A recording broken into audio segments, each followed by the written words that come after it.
Hello students, welcome to Ashwamik Vidyalaya. Myself Surekha Patel and we'll continue our chapter. आज हम लोग last sphere की discuss करेंगे biosphere, the part of environment like lithosphere, atmosphere and hydrosphere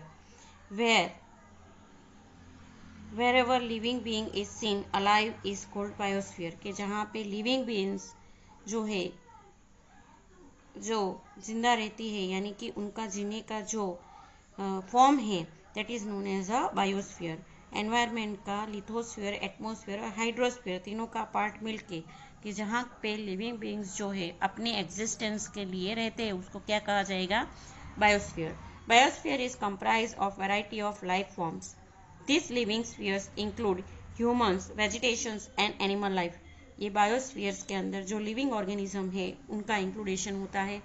living being on the earth surface gets food from biosphere. हम लोगों को जो खाना मिलता है वो बायोस्फीयर्स में से मिलता है. Organisms of biospheres provide variety of food and raw material to the human world. Biospheres के जो ऑर्गेनिजम्स है उसके द्वारा हम लोगों को फूड के अंदर वैरायटी और रॉ मटेरियल्स मिलते हैं. Thus, existence and subsistence of human life is based on biosphere. यानी कि ह्यूमन लाइफ को जिंदा रहने के लिए और सब्सिस्टेंस, उनकी ज़रूरी चीज़ों को फुलफिल करने के लिए ये बायोस्फीयर जो है वो ज़रूरी है. Impact of human activities. Human activities के इम्पैक्ट, उसके ऊपर क्या असर होती है? तो biosphere is mostly in the balance condition, but when human disturbs the equilibrium of the system, then only man problems arise.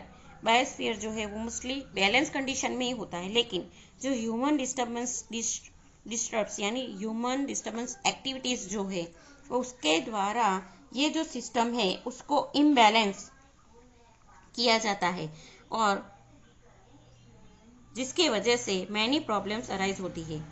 Biosphere जो है वो बैलेंस ही है, लेकिन हमारी ह्यूमन एक्टिविटी होती है जिसके वजह से, कैसी एक्टिविटी के पॉल्यूशन ज़्यादा क्रिएट करते हैं, डेवलपमेंट के लिए जो अलग अलग एक्टिविटीज़ करते हैं जिसके वजह से एनवायरमेंट के अंदर प्रॉब्लम क्रिएट होती है. तो ये इसके द्वारा ये जो बायोस्फीयर है उसके अंदर इम्बैलेंस क्रिएट होता है, और ये इम्बैलेंस के द्वारा मैनी प्रॉब्लम्स होती है, जैसे कि global warming. Natural food chain is at risk. जो नेचुरल फूड चेन है वो रिस्क में है, because development is being done by exploiting and the environment. जो डेवलपमेंट किया जाता है वो कहीं ना कहीं एनवायरमेंट को एक्सप्लॉइट करके, यानी एनवायरमेंट को ध्यान में रख के नहीं करते. केमिकल फर्टिलाइजर्स, केमिकल गैसेस, ये सारी चीज़ जो है एनवायरमेंट के अंदर जाती है, और जिसके वजह से ये चेन जो है वो टूट जाता है.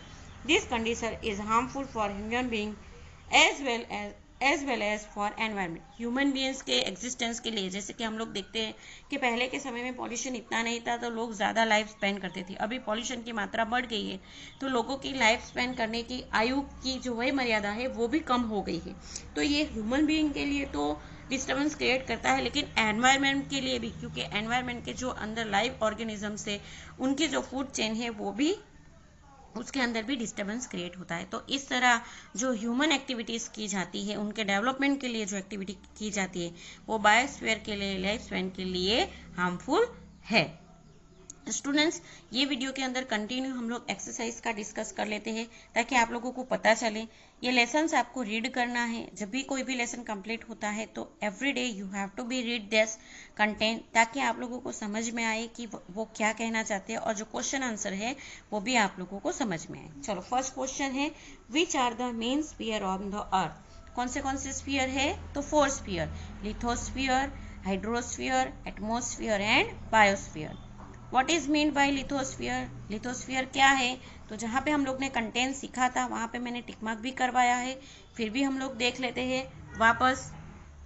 On the page number 59 lithosphere topic में देखो, अपर लेयर, ये फर्स्ट क्वेश्चन है. ओके, फर्स्ट है. सेकेंड, लिथोस्फीयर का हम लोगों को डेफिनेशन पूछा है. तो upper layer of the earth surface is generally made of soil and soil matters, जिसके अंदर लिथो का मीन है सॉइल एंड अपर लेयर का मीनिंग होता है अर्थ. तो it is known as the lithosphere. ये क्या है? लिथोस्फीयर. और ये भी लिखना है कि लिथोस्फीयर का जो लेयर है वो किससे बनता है? रॉक्स, सॉइल मैटर्स, बराबर. Rocks and soil matters. तो इस तरह ये लिथोस्फीयर का डेफिनेशन आप लोगों को लिखना है। नेक्स्ट क्वेश्चन है what is hydrosphere made up of. Hydrosphere किससे बनता है? ओके, इसका आंसर हम लोग देखेंगे कि हाइड्रोस्फीयर कैसे बनता है। तो हाइड्रोस्फीयर क्या है? Liquid components. तो इसका आंसर आप लोग बराबर देख लो यहाँ से। The hydrosphere is the liquid components on the of the earth. It include the oceans, seas, lakes, ponds, rivers and streams. यहाँ include की जगह पे आप लोग made of लिखोगे तो भी चलेगा। It made of या फिर include वर्ड रखोगे तो भी चलेगा।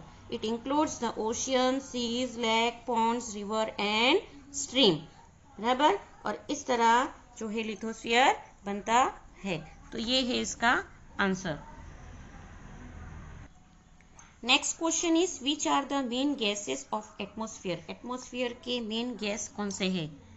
तो एटमॉस्फेयर टॉपिक में जाएंगे हम लोग, जिसके अंदर हम लोगों ने ऑलरेडी डिस्कस किया था कि major gases in atmosphere are nitrogen, oxygen, argon, carbon dioxide and ozone. ये जो है उसके मेजर गैसेस है जो एटमॉस्फेयर में इंक्लूड है।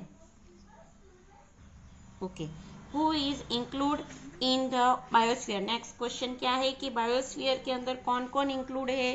बायोस्फीयर के अंदर कौन कौन इंक्लूड है? तो बायोस्फीयर कैसे बनता है? तो बायोस्फीयर जो है लिथोस्फीयर, हाइड्रोस्फीयर, एटमॉस्फेयर हम लोगों ने अभी अभी डिस्कस किया टॉपिक के अंदर कि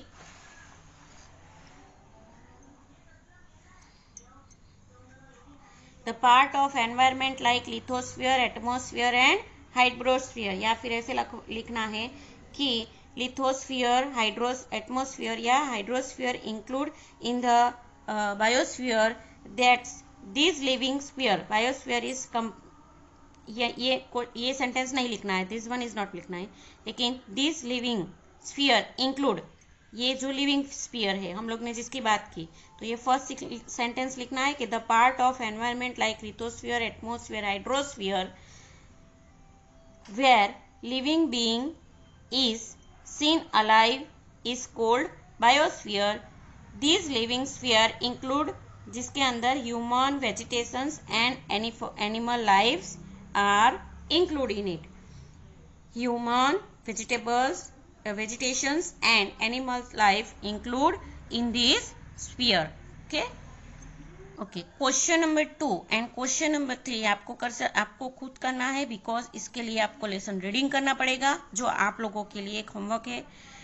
डायरेक्टली इसका आंसर नहीं मिलेगा, ये आपको ढूंढना है टेक्स्ट बुक में से।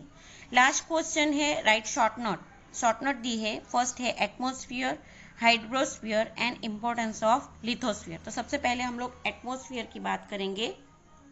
स्टूडेंट्स, फर्स्ट हमारी शॉर्ट नोट एटमॉस्फेयर, जिसके अंदर एटमॉस्फेयर टॉपिक के अंदर हमारा फर्स्ट जो है डेफिनेशन है। डेफिनेशन के बाद इसके अंदर कौन से गैसेस मिक्स होते हैं वो, एंड आफ्टर दैट ये एटमॉस्फेयर जो है उसके फीचर्स दिए हैं। तो आप लोगों को ये फर्स्ट, सेकेंड और थर्ड पैरा तक लिखना है। ये तीनों जो है वो एटमॉस्फेयर के अंदर इंक्लूड करना है। फिर नीचे जो लास्ट पैराग्राफ दिया है वो उसकी इंटेंसिटी बताते हैं कि वो कौन सी जगह पे कैसा रहेगा, तो वो ज़रूरी नहीं है, वो चलेगा, लेकिन आप लोगों को मेजॉरिटी एटमॉस्फेयर की ही बात करनी है। तो first, second and third para जो है वो आप लोगों को शॉर्ट नोट के अंदर इंक्लूड करना है। चलो, सेकेंड शॉर्ट नोट है हमारी हाइड्रोस्फीयर। तो हाइड्रोस्फीयर के लिए आप लोगों को टॉपिक वाइज लिखना है, जिसके अंदर फर्स्ट टॉपिक ये है कि the proportion of water area is more on the earth than the land area. Area of the earth surface occupied by water is known as a hydrosphere. ये आपका first topic हो गया। Second topic, approximately 71% of the total earth surface is covered with water. ये second topic.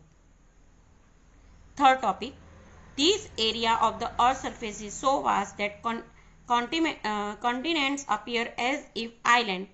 Part of the earth having a huge water mass are known as a ocean. ये जो continent है कि जहाँ पे huge water area है उसको क्या कहा जाएगा? ओशियन। बराबर। तो ये आपका थर्ड टॉपिक और ये आपका fourth topic.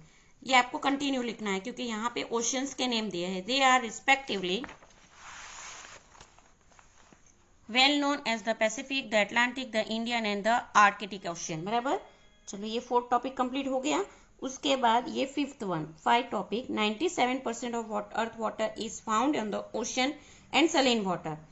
Remaining water, approximately 2/3 part, is from ice sheet on the poles and other are high mountains like Himalaya. यहाँ तक आप लोगों को 5th लिखना है. The water which is lying under the earth crust flows in the from lake and river is very less in proportion. तो इस तरह आप लोगों को हाइड्रोस्फीयर की डिटेल देनी है.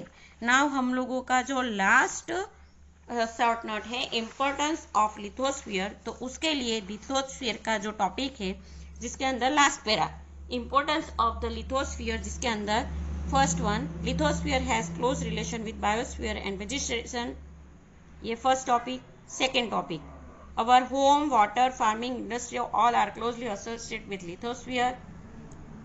Third topic, the minerals and crude oil obtained from lithosphere. Fourth topic, various crops obtained from the farming, various industries and other economic activities performed in the plain regions. ये 4th topic. 5th topic, forest and mountainous region indible of lithosphere. Last में conclusion करके देना है. In short it can be said that the pillar from the food of dwelling and base of our existence mean lithosphere. यहाँ तक आप लोगों को लिखना है. और इस तरह हम लोगों का एक्सरसाइज का सॉल्यूशन कंप्लीट होता है. बाकी के जो 2 बीच में ब्लैंक्स और ट्रू फॉल्स है वो आपको खुद प्रैक्टिस करना है. इसका PDF सेंड करूंगी, लेकिन उससे पहले आप लोगों को यहाँ पे सॉल्यूशन दिया है तो वो आप लोगों को ओन से लिख लेना है. Thank you.